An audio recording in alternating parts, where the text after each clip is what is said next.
kesah tang jing sanu Mynsiem balung jong akayam ke u Mynsiem kesah tang jing sanu Ngayet ya pina du mynsiem hang ne ha perte jing ye jong apim ne okor Pilit baduwe ya mon jong pi ngam laban khang ngam la le jing ye ne la jong aya pe pi ai no shawe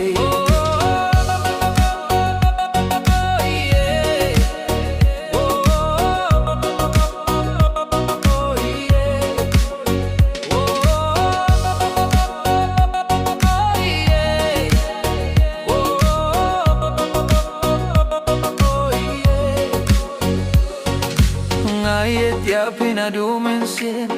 hang ne hapirte jing ye jong apim niu ko pilet badue ya mon jong pingam laban khang ngam la le jing ye mela jong aya pi ai no shawe ya kamon balat lut jong pi ngam la le ngam qua shu ban dang bum tiền xiên krum kam ya day kam min toy shu ban sah nud la dir kipor nga hapun halade ha jing sha shukor ki jing kular bangilaya te ban klet ya ki nga shen jinge